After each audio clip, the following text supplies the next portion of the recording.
Alright, today on the table I have the SCCY.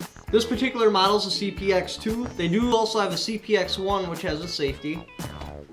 Now typically in gun reviews, you'll see one of two things. Either they'll totally hate it, they'll bash the firearm, or they'll stand behind it no matter what. It's a lie! The evidence has been falsified! It's impossible! You gotta believe me! You have to believe me! It could not be otherwise. And I don't believe that's really the case. Like, I think that each job has a specific tool that works best. For example, the SCCY, for me, it doesn't make a really good range toy. The trigger, the reset on it's crazy long. You gotta go all the way up here. And if you're trying to shoot fast, I tend to come on a dead trigger because I don't go all the way forward. I mean, it breaks relatively clean. That was a bad pull. But you do get some movement, so it's not going to be terribly accurate. But it does have a pretty high capacity. It's light. What I think the job best for the SCCY would be is like a stash gun. You buy it, you put it somewhere like in your safe or something, or wherever, you know, put it in your safe in case like you're being robbed and you know the dude's going to execute you after you get the safe open. Then you got a last line of defense. Or like buy it for your vehicle and just leave it there and forget about it because it's cheap enough to where you're able to do that.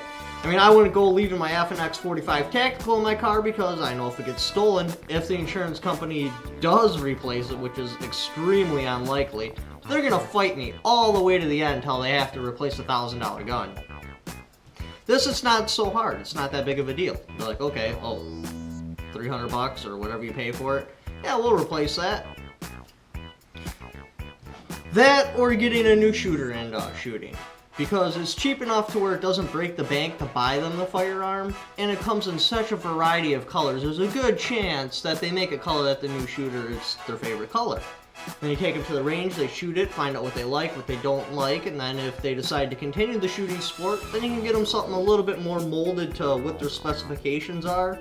But this just gets them on the range. Personally, you know, if you pick the right tool for the job, or you pick the right job for the tool, I believe there's no reason why you shouldn't buy a SCCY. When you shoot it, it does kind of, it's not real, it doesn't pinch your finger, but it's not real comfortable where the mag and the grip meets. It kind of moves around. I don't really like that, but it's light. And compared to other cheap guns, like the High Point, which, dude, that thing's a brick.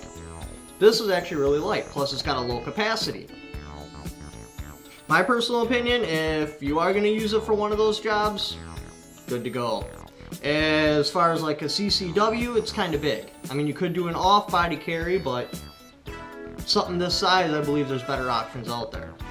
And these do look pretty rust resistant. I just don't see a lot of stuff on them that's going to rust up on you. So when you do leave it in your vehicle or whatever, like, I believe the maintenance would be pretty low on it.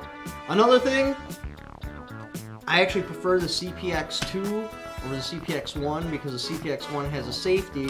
I just don't see a need for safeties on them because this is the same fire system. It's like a double action only revolver, and there's no need for a safety on that. There's no need to leave the chamber empty, so why would you do it on this? But thanks for watching. Don't forget to subscribe and leave in the comments below what you think of this firearm, if you own it, and how it's treated you.